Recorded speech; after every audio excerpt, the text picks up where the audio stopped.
수열의 합과 일반항의 관계.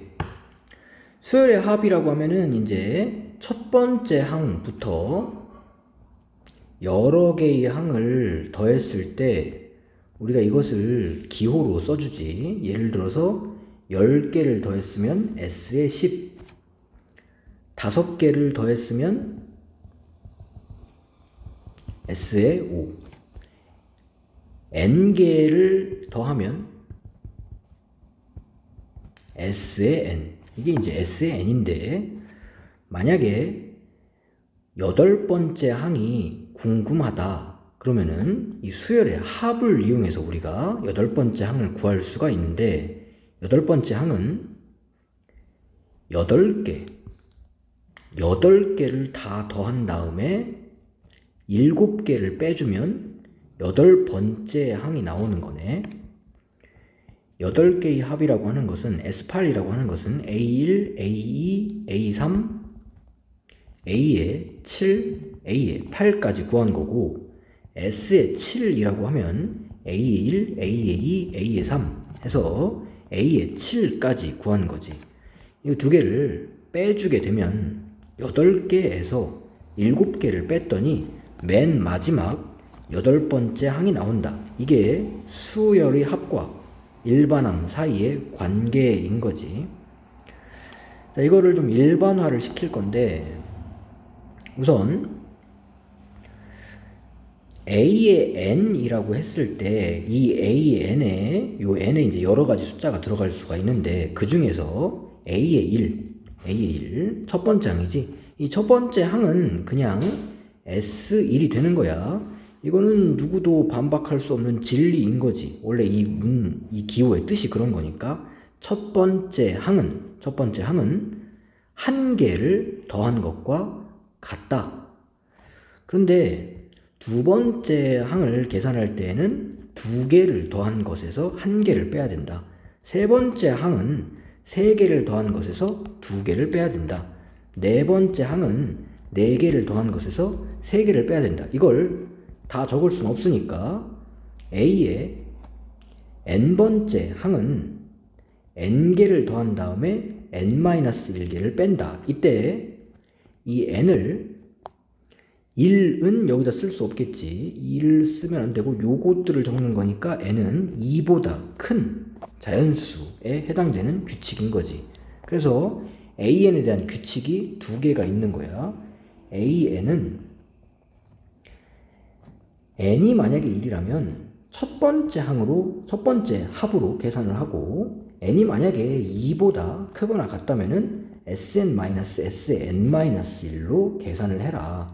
이게 이제 수열의 합을 가지고 일반항을 구할 수 있는 방법이야. 자, 여기까지는 이제 교과서에 나와 있는 내용이고, 다시 한번 적어보면 A의 n은 S의 1이 될 때도 있고, 만약에 n이 2보다 큰 수라면 Sn-S의 n-1로 적을 수도 있고. 그런데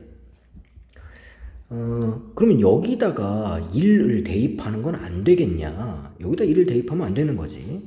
A의 1을 구하고 싶어서 여기다가 1을 대입하면 이렇게 돼버리거든.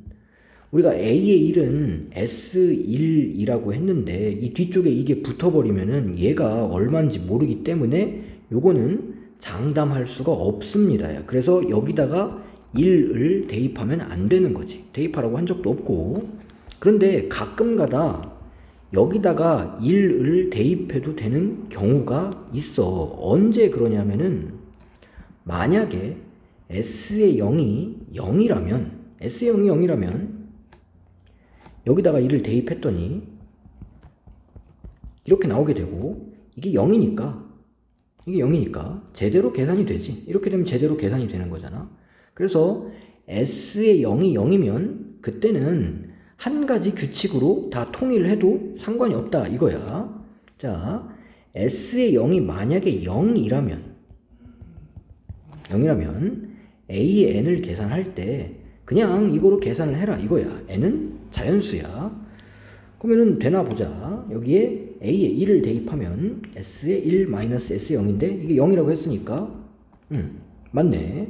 A의 2는 S의 2 마이너스 S의 1이니까 맞고. 그래서 S의 0이 0인 경우에는 그냥 한 번만 계산을 하면 돼요. 이렇게. 근데 S의 0이 0이 아니다. 그러면은 이때는 두 번 다 해야 돼. 그때는 이제 이렇게 두 개를 써줘야 되는 거지. n이 1이면 이렇게만 계산을 하고, 그 다음에 n이 2보다 큰 경우에는 sn-sn-1로 계산해야 되는 거지. S0이 예를 들어서 이게 5야. 이게 5인데 이렇게 두 개를 따로따로 가야 되는 건데 이거 하나만 계산했다. 그럼 틀리게 되는 겁니다. 만약 이 상황에서 A의 1을 계산했는데 A의 1은 S1-S0이라고 해놓고서 여기다가 이렇게 계산하면 틀리는 거지. 왜냐하면 A의 1은 S1만 나와야 되는 거니까. 그래서 S의 0이 0이 아닌 경우는 두 번 계산을 하면 돼. 이게 수열의 합을 이용해서 일반항을 구하는 거야. 예를 들어볼게. 예를 들어서 문제에 S의 n이 나왔는데 이 S의 n이 3n제곱 플러스 2n이다. 그러면 A의 1은 S의 1이고 A의 n은 S의 n-Sn-1 이 규칙에서 이걸 두 번 할 필요가 없다는 거지. 왜 그러냐면은 S의 0이 0이기 때문에 한 번만 계산해도 된다. 한 번만. 그래서 어떻게 계산해? S의 n 3n제곱 플러스 2n 빼기 S의 n-1 S의 n-1은 이렇게 해서 한 번만 계산을 해주면 되는 거고, 계산해보면 이제 6n-1 이렇게 나올 건데 여기에 1을 대입해도 괜찮다는 거야. 한 번만 딱 계산하고 끝난 거지. 근데 만약에 S의 n이 3n제곱 플러스 2n 플러스 5다. 그러면은 S의 0이 아니기 때문에 두 번을 계산을 해라. A의 1은 S의 1로 계산을 해주고 10. A의 n은 S의 n-S의 n-1로 계산을 해주고 3n제곱 플러스 2n 플러스 5 빼기 3의 n-1의 제곱 플러스 2의 n-1 플러스 5 이렇게 계산을 하면은 여기는 6n-1이 나올 겁니다. 근데 이것은 이제 n이 2보다 클 때만 쓰라는 거지. 그래서 S0이 0이 아니면 두 번 계산을 해야 돼.